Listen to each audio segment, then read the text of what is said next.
అమ్మీ చెప్పింది గుర్తుండదు కదా, ఈ పొద్దుతో కౌశిక్ ఇచ్చిన టైం అయిపోయి ఉండాది.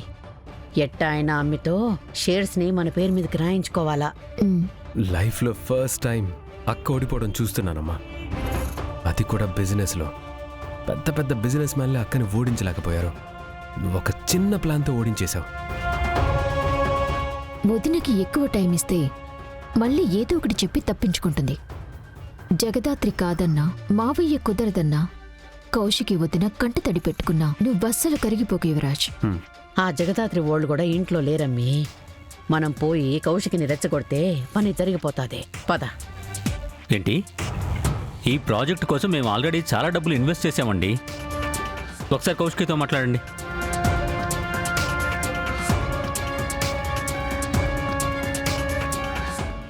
Hello hello hello. ఛా, ఏంది బా పూలి లెక్కను ఉండేటోడివి ఇట్టా దిగులుగా కూర్చుని ఉండవు?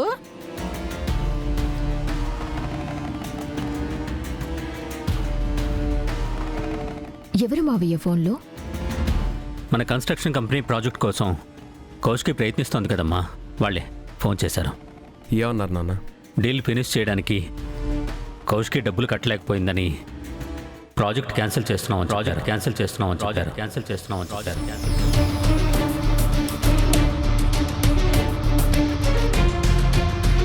వాట్? ప్రాజెక్ట్ని క్యాన్సిల్ చేశారా? అలా ఎలా క్యాన్సిల్ చేస్తారు బాబాయ్?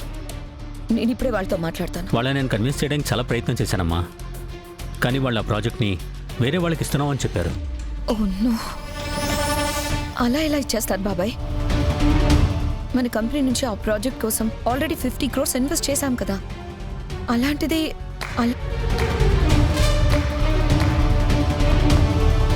అయితే ప్రాజెక్టు పోగొట్టి కంపెనీకి నష్టం కలిగించడమే కాకుండా 50 crores ఇన్వెస్ట్మెంట్ కూడా పోగొట్టేశారన్నమాట.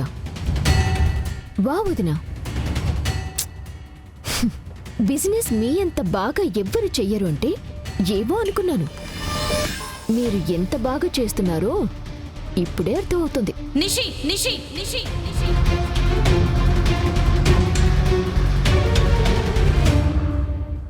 వదిన బిజినెస్ గురించి, ఆవిడ స్థాయి గురించి మాట్లాడే అర్హత కూడా నీకు లేదు నిషి. ఎందుకు లేదమ్మే? నా కోడలికి కాకుండా ఈ ఇంట్లో అర్హత ఎవరికుండాది? చెప్పవే, నేను ఈ ఇంటి కోడల్ని. ఈ ఇంటి గురించి, బిజినెస్ గురించి అడిగే హక్కు నాకుంది. నా అర్హత గురించి అడిగే హక్కు నీకెక్కడుంది? ఈ ఇంటి కోడలుగా నీకు అడిగే స్వేచ్ఛ ఉంది, కానీ ప్రశ్నించే స్వేచ్ఛ లేదు అంటున్నాను. తప్పు పట్టే స్థాయి లేదు అంటున్నాను. అంటే అక్క బిజినెస్ చేయలేక నష్టాలు పాలవుతుంటే మేం చూస్తూ కూర్చోవాలా? కళ్ళ ముందే వజ్రపాటి ఫ్యామిలీ పేరు పోతుంటే చూస్తూ ఉండాలా? నువ్వు అంటున్నా ఆ బిజినెస్ మొదలు పెట్టిందే అక్క యువరాజ్. నువ్వు అన్నా ఆ వజ్రపాటి ఇంటి పరువు పేరేంటో తెలుసా? కౌశికి. కౌశికి వజ్రపాటి. ఈ ఇంట్లో ఉన్న ప్రతి ఒక్కరి ఐడెంటిటీ వదిన కష్టమని మర్చిపోకండి. మీరు పోతుందని భయపడుతున్న పరువు, ప్రతిష్ట, ఈ స్టేటస్ అవన్నీ వదిన సంపాదించినవే. అమ్మో, ఈ అమ్మేంది టపాస్లాగా ఇట్టా పేల్తా ఉండాది. వదిలితే కౌశికిని రెచ్చగొట్టి నన్ను, నా కొడుకు, కోడల్ని ఇంట్లో నుంచి గంటించేసేలాగుండాది. ఇదంతా కౌశికి కష్టమే కాదని ఎవరన్నారమ్మే? ఏదో నిశి ఆవేశంలో మాట జారుండాది. తప్పే. అత్తయ్య, నువ్వుండమ్మే. కానీ నష్టం వచ్చిండాది, అది మాత్రం నిజమే కదా? ఏం బా, నువ్వు చెప్పు. నాన్న, అక్కకి స్ట్రెస్ ఎక్కువ అవుతుంది అన్నది నిజం. దానివల్ల బిజినెస్ మీద కాన్సన్ట్రేట్ చేయలేకపోతుంది అన్నది నిజం. దాన్ని మనం గమనించి ఏదో ఒకటి చేయకపోతే కష్టపడి పెంచుకున్న బిజినెస్ కళ్ళ ముందే కూలిపోతుంది. బిజినెస్ లో లాభాలు నష్టాలు రావడం కామన్ యువరాజ్. అరే, ఒక్కసారి నష్టం వచ్చిందని చెప్పేసి ఇంతలా భయపడిపోతే ఎలా? ఇలాంటి తప్పే మళ్ళీ జరగదు అన్న గ్యారెంటీ ఏంటి?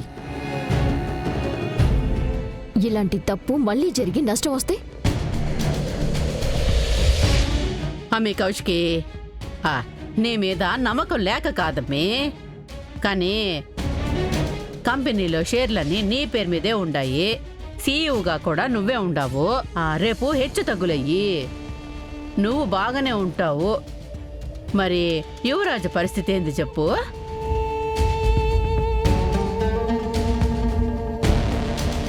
కౌశికి ఈ కుటుంబం వేరువేరు కాదు. అయినా ఇదంతా మీ భయం మాత్రమే, విషయం అంతవరకు రాదు. రాకపోతే మేము హ్యాపీనే మావయ్య, కానీ వస్తే మా పరిస్థితి ఏంటి? మాకు ఒక గ్యారెంటీ కావాలి కదా. ఆమె కౌశికి, ఈ డీల్ గాని పోతే సీఈఓ పదవికి రాజీనామా చేసి షేర్స్లో సగం మాకిస్తానని నువ్వే కదా చెప్పుండావు. టైంలోపు కంపెనీ డీల్ని సక్సెస్ చేయకపోతే మీరన్నట్టు సీఈఓ పదవికి రిజైన్ చేస్తాను. అంతేకాదు, మీరు కోరుకున్నట్టు కంపెనీలో 55% షేర్ని మీ పేరు మీదకి రాసేస్తాను. మరి ఇచ్చిన మాట మీద నిలబడాలి కదా. అత్తయ్య గారు, కంపెనీ అంటే 4 ప్రాజెక్ట్స్, 100 మంది ఎంప్లాయీస్ కాదు, 100ల మంది నమ్మకం. అదంతా వదిన చూసొచ్చిన నమ్మకం. ఇప్పుడు వదిన సీఈఓ పదవికి రిజైన్ చేస్తే మీరు భయపడిన నష్టాలు ఇప్పుడొస్తాయి. అవును, మీరు అడిగింది చేయడం కుదరదు. సరే మావయ్య, సీఈఓగా రిజైన్ చేయటం వదిలేండి. కంపెనీలో సగం బాటా మా పేరు మీద రాసి మంచిపండి, మా పేరు మీద రాసి మంచిపండి, మా పేరు మీద రాసి మంచిపండి. 50% షేర్స్ మాకిచ్చేమని చెప్పండి. అప్పుడు మాకు కూడా కొంచెం ధైర్యంగా ఉంటుంది. సగం షేర్స్ రాసివ్వాలా? అదెలా కుదురుతుంది? ఎందుకు కుదరదు? అయినా అడగటానికి మీరెవరు? వదినా, మీరు డీల్ ఫినిష్ చేయలేకపోయారు, మేము షేర్స్ అడుగుతున్నాం. ఇందులో న్యాయం ఉంది కదా.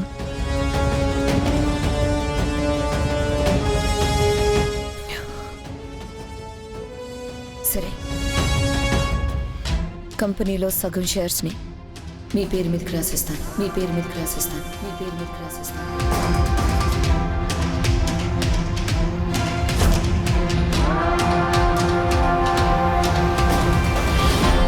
వదిన, ఆవేశంలో ఆలోచించకుండా నిర్ణయాలు తీసుకోకండి. ఆలోచించే తీసుకుంటున్నాను జగదాత్రి. ఇచ్చిన మాట కౌశికి ఎప్పుడు తప్పలేదు, ఇప్పుడు తప్పను. డాక్యుమెంట్స్ రెడీ చేపించి సైన్ చేస్తాను. అవసరం లేదమ్మే, ముందే తయారు చెప్పించి పెట్టుండాము. ఇప్పుడే వస్తా ఉండు.